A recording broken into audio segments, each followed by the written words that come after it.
اللهم أعنا على ذكرك وشكرك وحسن عبادتك.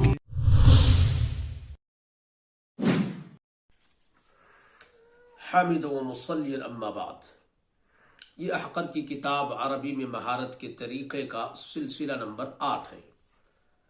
اس سے پہلے جو ویڈیوز آئی ہیں ان میں یہ بتایا گیا ہے کہ عبارت کو کیوں بہت زیادہ پڑھنا چاہیے، کتنی مرتبہ عبارت پڑھنی چاہیے، کس لفظ کا معنی دیکھنا چاہیے، اور عبارت میں تبدیلی کیوں ضروری ہے، اور پھر اس کے اصول کیا ہے، کہاں کہاں کہاں کہاں کہاں کہاں تبدیلی کر سکتے ہیں۔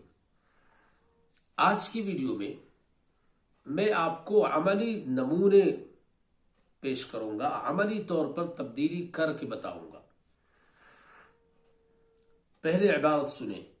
كان لأحد المزارعين 3 أبناء أحمد ومصطفى وكمال، وكان عنده بقرة تأخذ منها الأسرة ما تحتاج إليه من اللبن، ولكي تدر البقرة كثيرا من اللبن عني المزارع كل العناية بتغذيتها، لأنه كان يعلم علم اليقين أنها في اليوم الذي تتناول فيه كثيرا من الطعام تعطي الأسرة كثيرا من اللبن، وفي اليوم الذي يقل فيه الطعام تدر قليلا من اللبن، وقد اعتاد الأب أن يرسل البقرة إلى الحقل كل يوم مع أحد أبنائه لإطعامها، وجعل لكل منهم يوما، فعين يوما لأحمد ويوما لمصطفى ويوما لكمال۔ یہ لمبی عبارت ہے، عبارت طویلہ۔ اب پچھلے جتنے کام بتائے گئے ہیں وہ سب میں نے کر لیے۔ حب اننی قمت بجمیع ما اخبرتکم بجمیع ما ارشدت الیکم۔ اب میں صرف اس عبارت کے ایک ٹکڑے کو لوں گا۔ یہ اتنی لمبی عبارت ہے، اس کے ایک جملے کو لوں گا، وہ ہے كان لأحد المزارعين 3 أبناء احمد ومصطفى وكمال۔ اب اس پیراگراف کے ایک جملے کو لیا اور اس ایک جملے کے ایک لفظ کو منتخب کر رہا ہوں اور اس میں تبدیلی کروں گا۔ اگرچہ کثیر منا، معظم من اصدقائنا يعلمون ما معنى هذه الكلمة، كان يكون، كل يعلم أو أكثر منا يعلمون، كان يكون معناه صار يصير، لیکن صرف کانا یکون کے معنی کو جان لینے سے ہمارا کچھ بھی بننے والا نہیں ہے، بلکہ اس کو استعمال کرنے آنا چاہیے۔ سب سے پہلے میں تبدیلی کرتا ہوں، کانا کو ما کانا سے بدل دیتا ہوں۔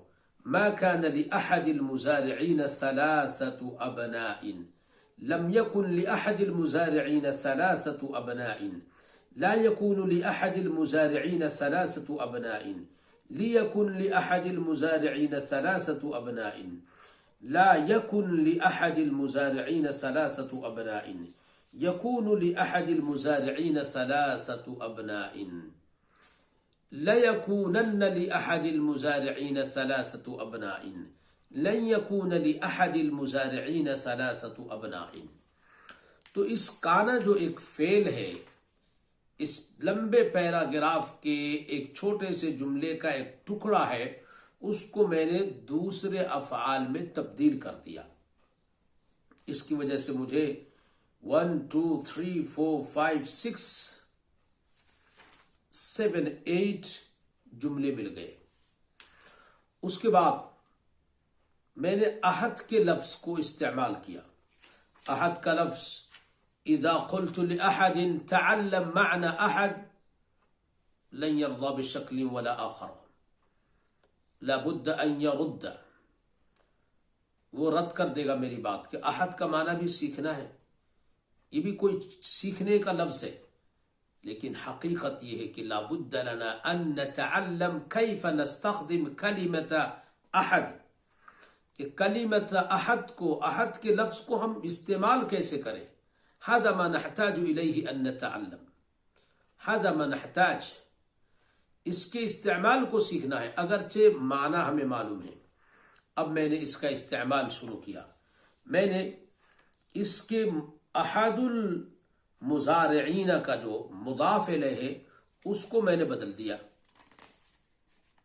اور پھر اس کی وجہ سے میرے پاس بہت سے جملے آ گئے. احد العلماء الكبار من اسرتی، احد الادباء علمني العربیة، ابو حنیفة رحمہ اللہ احد الائمة الاربعة، سیدنا علی احد الخلفاء الاربعة، سماحة المقری محمد طیب المؤقر احد خطباء الاسلام، سماحة الشيخ التهانوي احد حكماء الامة، الامام البخاری احد المحدثین المہرة، سماحة الشيخ عبد الرشید احمد الکنکوہی احد کبار الفقهاء، حجة الاسلام الشيخ محمد قاسم النانوتوی احد متکلمی الاسلامی، سماحة الشيخ اعزاز علی الامروہوی احد شیوخ الادب العربی. آپ اس کتاب کو لیں، اس میں جتنی تبدیلیاں آئی ہیں ان کو اگر آپ پڑھ بھی لیں گے تو آپ کے پاس بہت سارا ذخیرہ جمع ہوگا الفاظ کا، جملوں کا. اور ہمارے ساتھ چینل پہ بنے رہیں، چینل کو سبسکرائب کریں. اس طرح سے انشاءاللہ آپ کے لیے عربی کا سیکھنا، اس میں مہارت پیدا کرنا، یہاں تک کہ کسی بھی زبان میں مہارت پیدا کرنا آسان ہو جائے گا. انشاءاللہ نلقى مفصلا في الأسبوع القادم.